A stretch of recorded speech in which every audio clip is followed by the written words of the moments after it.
আমার মনে হয় বাংলাদেশে ইসলাম ধ্বংসের মূল কারিগর হচ্ছে এই জামাত শিবিরের মতো সংগঠন। সাধারণ মানুষের কাছে আপনাদের এই গ্রহণযোগ্যতা কেন?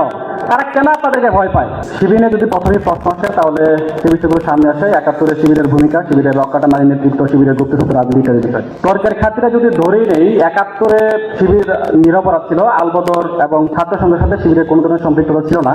৭১ পরবর্তী সময় কি শিবির নিজেকে কোনো সাধু সংঘ হিসাবে পরিচিতি দিতে পেরেছে বা তারা যে নিরপরাধ সে বিষয়টি তারা প্রমাণ করতে পেরেছে?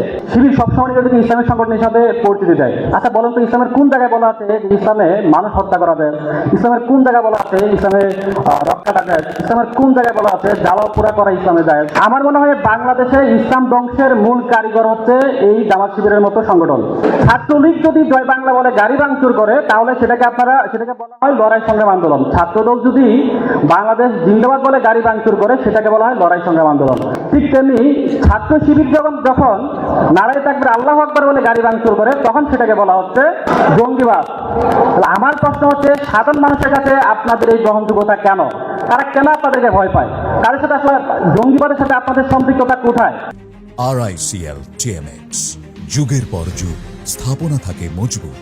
মহান আল্লাহ তাআলা ওই ব্যক্তিকে ততক্ষণ পর্যন্ত ক্ষমা করেন না যতক্ষণ পর্যন্ত ওই অপরাধীকে মহান আল্লাহ তাআলা ওই অপরাধীকে ওই বান্দা ক্ষমা না করেন।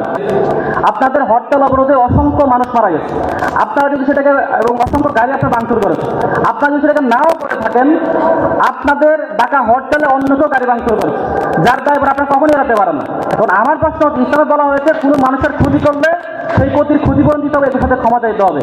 আপনারা কি এই কাজটি কখনো করেছেন? আপনারা বলেন যে আপনারা ক্ষমতায় আসলে আপনারা সাধারণ শিক্ষার্থীদের পক্ষে কাজ করবেন। আরে ভাই, আপনারা ক্ষমতায় ছিলেন 2001 সাল থেকে 2005 সাল পর্যন্ত, যখন বিএনপি জামাত সরকারের ক্ষমতায় ছিল তখন আপনারা কি করেছেন? আপনারা ক্যাম্পাসের 400 রাজত্ব কায়েম করছেন। চট্টগ্রাম বিশ্ববিদ্যালয়ে, আপনার রাজশাহী বিশ্ববিদ্যালয়ে আপনারা রক্ত ধরিয়েছেন। চট্টগ্রাম বিশ্ববিদ্যালয় সহ অসংখ্য বিশ্ববিদ্যালয়ে আপনারা দখলে নিয়েছেন। আপনাদের অত্যাচারে অতিষ্ঠ হয়ে অসংখ্য শিক্ষার্থী ক্যাম্পাস ছাড়তে বাধ্য হয়েছে। এমন অসংখ্য, এগুলো আমার মুখের কথা না, অসংখ্য হেডিং গুগলে সার্চ করলে আপনারা পেয়ে যাবেন। 2009 সালে আওয়ামী লীগ যখন ক্ষমতায় আসে তখন আপনারা আত্মগোপনে চলে গেলেন এবং সেখান থেকে আপনারা জ্বালাওপোড়ার রাজনীতি শুরু করলেন। এই জ্বালাওপোড়ার রাজনীতি আমরা বিএনপি, জামাত, সরকার সহ অন্যান্য সংগঠনের উপরও দেই। তারপরও শুধুমাত্র রাজশাহী বিশ্ববিদ্যালয়ে আপনারা 2013 সালে 8 জনের পায়ের রক কেটেছেন, যেটা প্রথম আলো রিপোর্ট করছে 29 আগস্ট 2013। আপনারা বলেন আপনারা সাধারণ শিক্ষার্থীদের সংগঠন, অথচ গত 15 বছরে আপনাদেরকে কোথাও খুঁজেও পাওয়া যায় না।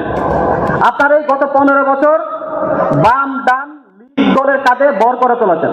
আপনারা যেখানে পরিস্থিতি, আপনারা সেখানে সাধারণ শিক্ষার্থীর পক্ষে কেমনে কাজ করবেন? আপনাদের খুঁজেই পাওয়া যায় না।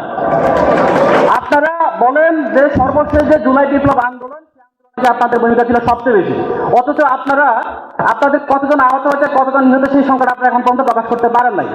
আসলে কি আপনাদের অবদান ছিল নাকি এটা কোনো ফাঁকা? ধন্যবাদ বলতে